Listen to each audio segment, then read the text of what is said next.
It's nice and early and quiet, although there are alarms, sirens going on out there in the world already on a Sunday morning before everybody is moving around. It's kind of sad when that happens. Anyways, I'm starting a new art journal spread, and this one is in my larger journal.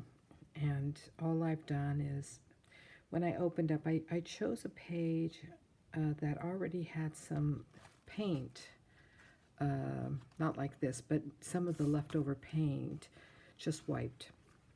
So it wasn't a completely bare journal, and I had gesso here and there.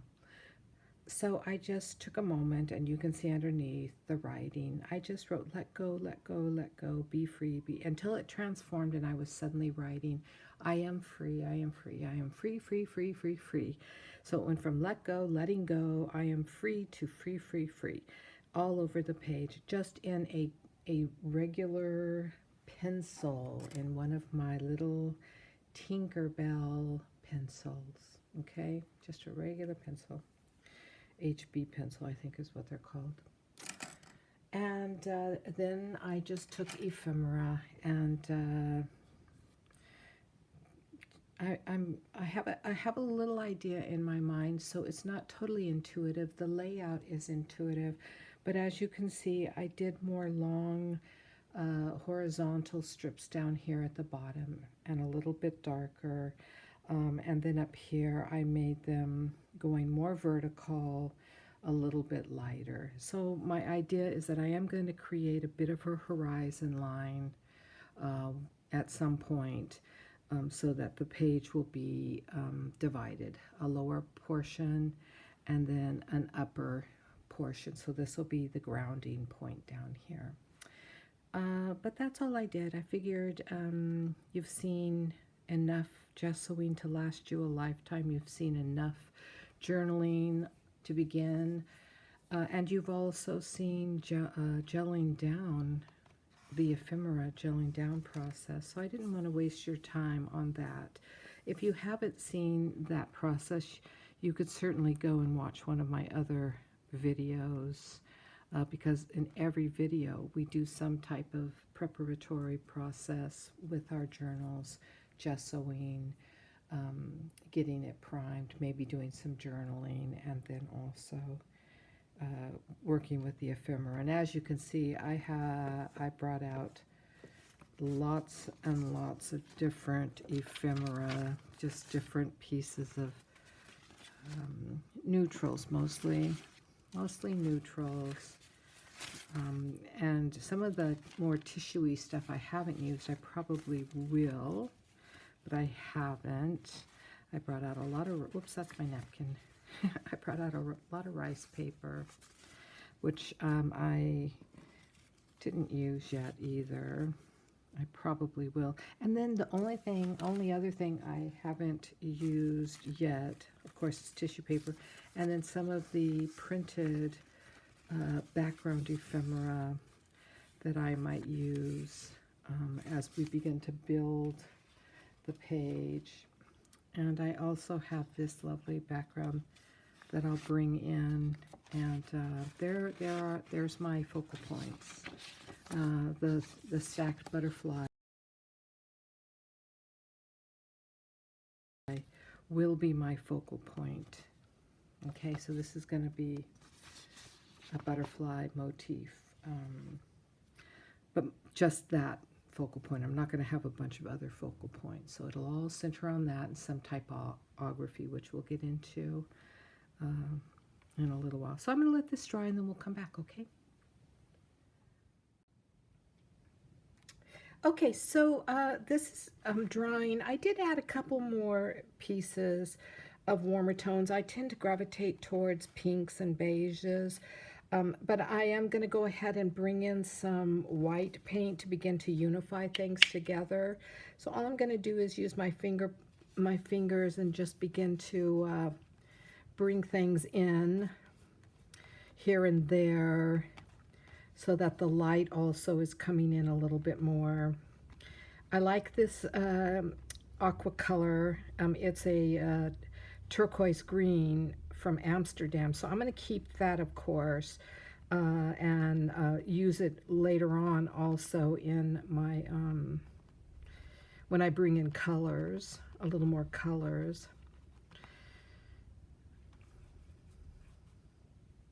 And I'm probably going to bring in at some point a very pale pink, in addition to that Amsterdam. I'm going to go over this also, the crack of the book. Something from another page bled through, and I hope this isn't bleeding through onto a finished page. But if it is, that's what happens sometimes. It is what it is, right? There's not much we can do about that in journals, art journals, because art journals ultimately are perfect to use for canvas ideas. You know, there's a whole movement with art journals that is strictly for the process of an art journal, playing and doing cutesy things in it, which I love doing that kind of stuff too. But I want you to begin to, if you are a canvas painter, or if you're even desiring to paint on a canvas, but you've never done that, and you have that little bit of a frozen block to starting, working in an art journal with the intention that this is for the canvas becomes really, really important for you, because it's miniature, it's put away when you're done with it, and it's not something that is going to hang on the wall, right? You might share it with other people or use it in a class if you ever teach people about the whole process of page to canvas. But this is what it's so good for, and I really encourage you to begin to think of your art journals also as preliminary processes for your canvas art. Because in a while, in another future lesson, I will show you how to go from the page to the canvas using pages like this that we're doing here.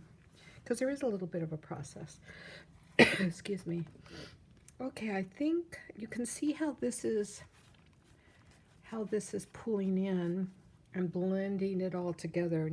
Things aren't so separate. They're becoming a little more unified by just adding the white along some of the seams. And see, that's really bold color. So I'm gonna put that in the background and let it just peek through. It's not that I don't like it, it's just that it's background ephemera, and background ephemera is background. So we don't always want it to come out bold into our work until we're ready for parts of it. Okay. I'm going to also kind of put that in the background and this. Now, don't forget to have your skewer, because you can begin to create designs in your random designs in your art journals while your paint is still wet. Words, designs, doodles, you know, they will stick out. If they don't get covered over, they will stick out. So that's important to be able to bring in an element of that. Plus it's fun. That's how we go a little crazy. And if something rips, like watch, blink, oh my gosh, I'm ripping that. How horrible. Well, you probably didn't see that. But a part of this ripped off up here, right in there. And okay, so who cares? Right? Look at, here's another part that's going to rip off. I'm going to rip that a little bit more so that it's a little more of a distressed look. See how cool that makes that edge. But it revealed that a little bit more. So we're just going to put a little more white paint up there. Okay. I love these words. Part of him. I might try to save that, but you might get covered over too. Part of him. Let's put a little bit more right here. While this is still wet, I'm going to also bring in, that was titanium white, I'm going to also bring in a little warmth with my parchment.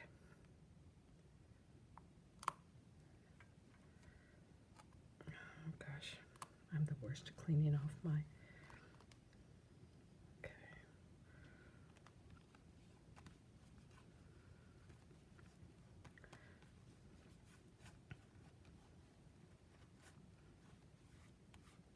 Just a little bit here and there.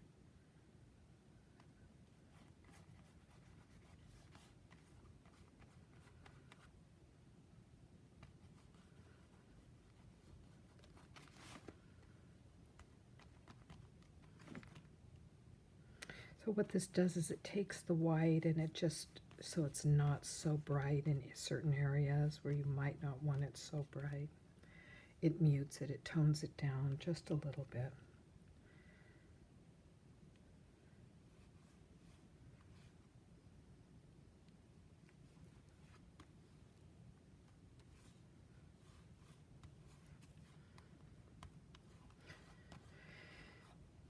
I want to bring in my focal points as soon as this is dry. And why am I waiting until it dries? Because I want all these layers to get good and dry before I bring in a focal point. A focal point, you want to make sure it lays smooth and it doesn't buckle. And sometimes when you put too many wet layers on a page, then it begins to buckle, wrinkle up. See, we already get natural wrinkles because of the different layers, and we want it like right here, but we want to make sure that what's underneath is dry before we add more. Okay, see you again.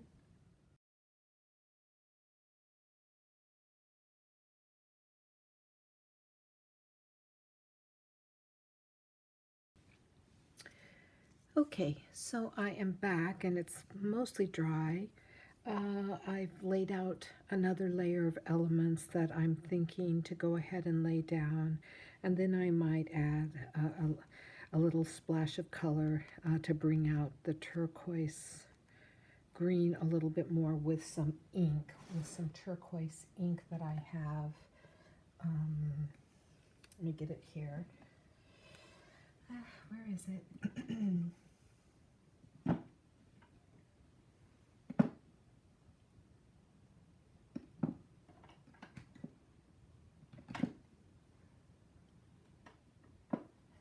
Okay.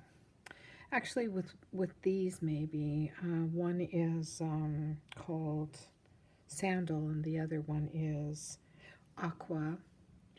So I might add those, but first I want to gel down the components I have here. I'm not sure I'm going to put down the magic of letting go yet, or I might save that for a layer after I add the paint, which is probably what's going to happen because it's so delicate. But I also want to kind of blend it in a little bit and have it become integrated. Well, okay, so let me go ahead and just start gelling down some of the pieces right now.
actually that's what you have to do. That's what I'm doing, is letting go and just trusting my intuitive process now as I move to this layer, because this layer is sort of the final collage layer. Maybe. I might add some more tea bags and light tissue paper like I did over here. But right now what I'm going to do is I'm going to take the alcohol ink, and I'm just going to add it in a couple of places. And let me get my brush, move it around. I don't want to add too much of it. I want to add it as highlights here and there.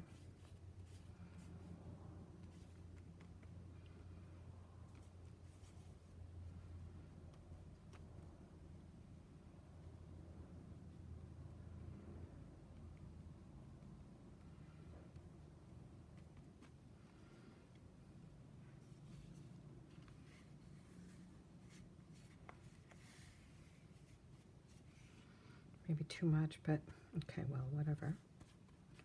I don't want that to seep through, because alcohol ink will, it seems, sink through. All right, let's add some of this sandal now.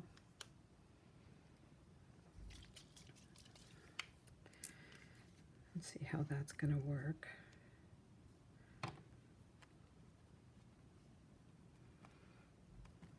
That adds a really nice warmth to that coolness of the aqua, doesn't it?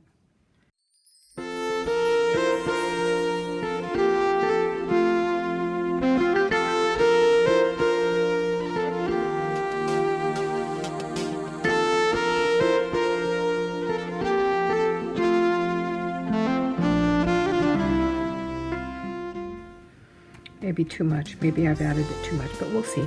We're going to let this dry, and then we will come back and take a look at it, and we will move forward from there.